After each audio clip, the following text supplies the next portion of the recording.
Donald Trump just got some help in his fight against the British and the BBC this week. Russian official and Putin ally Kirill Dmitriyev dropped 2 bombshell posts. Here's the first one. Many more people have become awake after revelations of the BBC's doctoring of Trump's speech. And here's the second one. The UK's warmongering leftist global government, not the people, is the main obstacle to peace in Ukraine. The UK anti-Trump government supported Kamala, had Johnson destroy peace agreement with Russia, destroys Britain, and undermines America's security. Timely. These posts represent a tectonic shift, wrecking over 100 years of imperial manipulation. The Russians are no longer playing by the globalist games, and neither is Donald Trump. And the British know it, and as we're going to see, they're admitting it. But here's the problem. Not enough Americans, and way not enough of the MAGA movement, knows it because they have their heads trapped in the manufactured psyops that the British are running. Today it's Epstein, last week it was Fuentes versus Mark Levin, and on about how MAGA is breaking up. I'm Susan Kokinda, and I've been part of a movement that has studied and exposed the British role for 5 decades. I've fought for a return of the American policies that will put the modern-day British Empire out of business. And I'm here to show you how Donald Trump is doing just that. But before I start, please hit the like and subscribe buttons so that we can expand our reach on YouTube. So what we're going to do today is first look at a tell-all London Guardian article which shows that the British know the jig is up. Second, I'm going to look at one of Trump's most important speeches, which shows that he knows who the enemy is. And third, how his economic revolution can end the globalist control once and for all. So let's start with the Guardian article. Now, the Guardian is probably the most anti-Trump publication in the world, and I know that's saying a lot. This was an article that was published on Sunday by longtime British operators in The Guardian who cover Russia. One of those authors, Piotr Sauer, has a very interesting lineage because his father, Dirk Sauer, was a journalist who moved to Russia right after the Berlin Wall fell in 1989 and then set up the Moscow Times and another publication, which was a joint venture of the Wall Street Journal and the Financial Times. You don't get any more globalist or imperialist than those 2 publications. And then after the outbreak of the Ukraine war, those publications were declared foreign agents by the Russian government, and Dirk Sauer had to leave Russia. So this Guardian piece is not just a knockoff article, because the Sauers are obviously globalist insiders. So let's go through some of the most important sections of this article. Here's the first. In recent years, Britain has become the villain of choice in Moscow's eyes. And then a little bit later, this year, Russia's Foreign Intelligence Service, the SVR, said, London today, like on the eve of both world wars, is acting as the main global warmonger. Now, stop for a minute and think about that. Both world wars, a lot of people know the British role in World War I, but the fact that the Russian intelligence service makes the point that the British were the main global warmonger in World War II shows that the Russians know the role the British played in creating Adolf Hitler to march east against Russia. Of course, Hitler turned into a bit of a Frankenstein monster and then marched west. But that's very important in terms of the Russian understanding. So let's go back to The Guardian. It goes on to say, it is a mantle Britain has worn on and off for more than 2 centuries in Russia's view. During the Cold War, the U.S. was known in KGB parlance as the main enemy, with Britain a distant second. Although rivalry and mutual spying between the 2 never went away, in the minds of the Kremlin, the threat from Britain was very much a subplot to the main battle between Moscow and Washington. Well, that was by design. Because who gave us the Cold War? Winston Churchill came to Fulton, Missouri in 1946 and gave his famous or infamous Iron Curtain speech, the purpose of which was to ensure that the United States and the Soviet Union, who of course had been allies in World War II, were pitted against each other so that the British could shape the post-war world into their globalist image.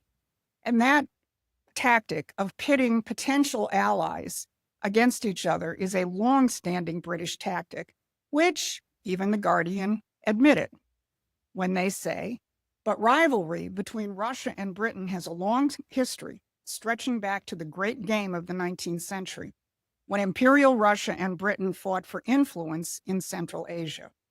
The Great Game. Well, that is simply the long-standing British geopolitical strategy of pitting nation after nation so that they can squat on top of a warring world and maintain their control.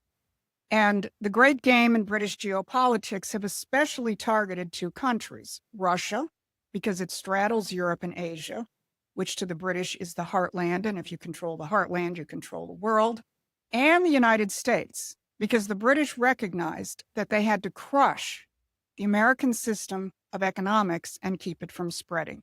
They knew the power of the American system based on economic development, lifting up the standard of living of the population, pushing forward in terms of new scientific breakthroughs. And they saw it spreading. It spread to countries at the end of the 19th century, like Japan, like Russia, like Germany, like France, like China.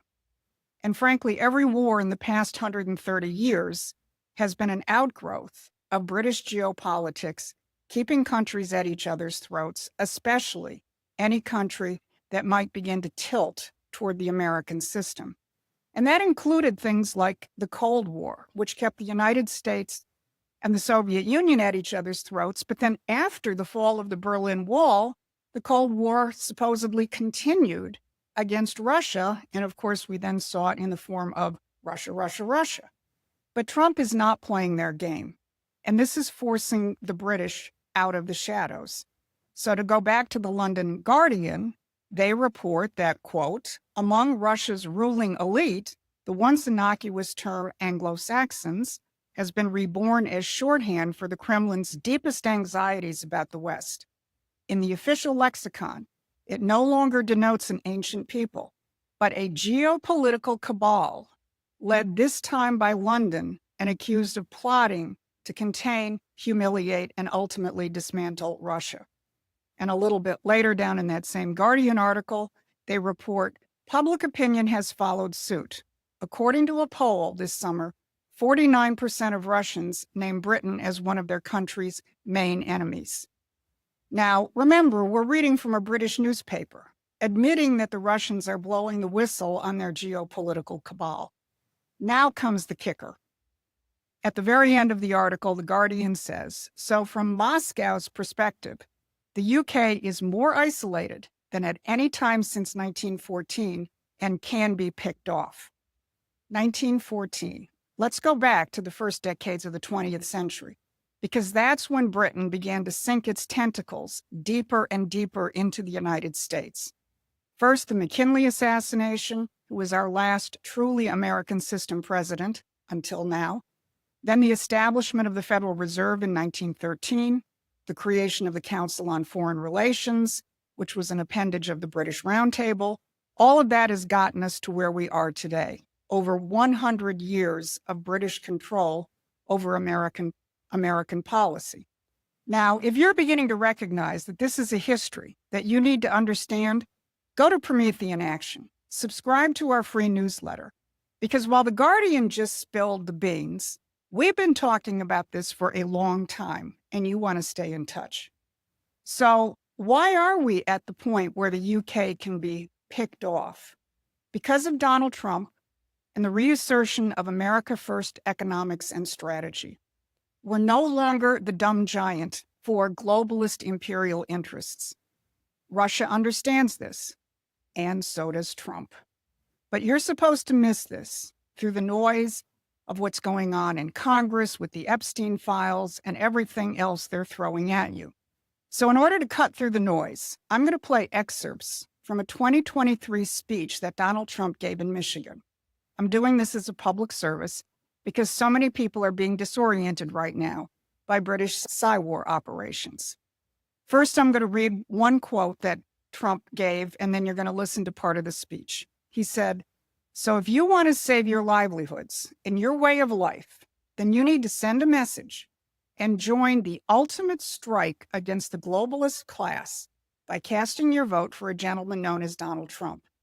And then a few minutes later, Trump really drills down. I will give you the end to this horrible globalism that's killing our country. I'll give you the return of the United States of America as the greatest and strongest industrial nation in the history of the world. Together, we will dismantle the corrupt power structure that has feasted on the suffering of the American auto worker and the workers of any kind, not just auto workers, workers of any kind.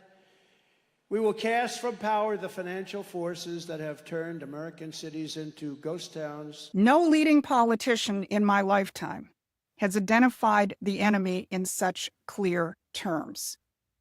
The globalist class, powerful financial forces. This is what Trump was up against to get reelected. But that was 2023, and a lot of people are now saying Trump is not delivering on his promises. Well, I say that he is. Look at what he just said about the insurance companies and hold that up against what he said 2 years ago in Michigan about casting from power the financial forces that have destroyed America. Here's the truth he put out on Tuesday. The only health care I will support or approve is sending the money directly back to the people, with nothing going to the big, fat, rich insurance companies who have made trillions and ripped off America long enough. The people will be allowed to negotiate and buy their own much better insurance. Power to the people. Power to the people, not to the financial forces. And he's also delivering on what he said to those auto workers back in 2023 about making the United States the strongest industrial nation in the history of the world. On Monday, he spoke to McDonald's franchise owners, and this is what he said. But in 9 months, we've lifted over 600,000 Americans off a food stamp, and that's a record. And it's because we really have a strong economy. I mean, we're building thousands and thousands of factories all over this country. Wait till they open up. You're going to see something like I think we've never seen before. You know, we lost our auto industry. 54% of our auto industry left for other places over the years. And I think we're going to get it more than all back. They're coming in from Mexico, from Canada, from Germany. They're coming in from Japan. We made a deal with Japan, $650 billion. We never got anything. We made a deal with the European Union, $950 billion, and have to buy our oil and gas and many other things. And I want to say it's good for everybody. All that we made a deal recently with China, where they buy our soybeans, but it's hundreds of billions of dollars. And it's incredible what's taken place in our country. Donald Trump has already negotiated and lined up trillions of dollars from other countries to come into the United States to be invested in shipbuilding, in steel making, in making us independent in terms of rare earths and chip making, in building hundreds of nuclear power plants and pushing forward into new frontiers of nuclear fusion. This is indeed the biggest economic revolution probably in American history. And of course, this means building, as he said, more factories and expanding domestic production. Now, amidst all of the static and the noise, how many of you missed this announcement last week from Stellantis? They announced that they are going to be investing $13 billion in the United States, that this is going to be the biggest single investment in their 100-year history. They're going to expand U.S. production by 50%, creating thousands and thousands of new jobs in places like Illinois, Indiana, Ohio, and in Michigan, including in the city of Detroit. Now, this is just the tip of the iceberg. There is so much more that Donald Trump is bringing back to the United States, and I will add, the way he's negotiating these trade deals and getting direct investment from other countries, he's bypassing the Federal Reserve and Wall Street. This is what candidates, elected officials, and activists should be talking about. They should be talking about the fact that this is an economic revolution, that Donald Trump is reestablishing the United States as an industrial superpower, that we're going to become a manufacturing giant again, and we're going to start delivering the kind of jobs where one income can raise the family. A lot of times in the comments to my videos, I get people saying, I voted for releasing the Epstein files. I voted to see perp walks. Well, I voted for this economic revolution, and we're getting it. So let's go back to where we started.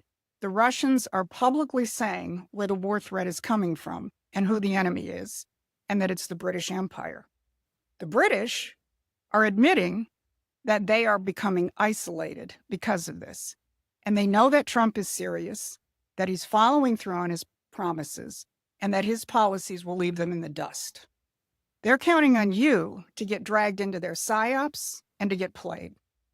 But if you want to enlist in the real fight, or as Trump said, join the ultimate strike against the globalist class, the one that has the British completely freaked out, go to the Promethean Action website and join. Get active, become a paying member, and help us build a powerful force to get this job done. Because when the British themselves admit that they're more isolated than at any time in the last 100 years, we better understand what that means. It means we can finish what we started 250 years ago. So this has been your midweek update. Stay focused, stay mobilized. Thanks for watching.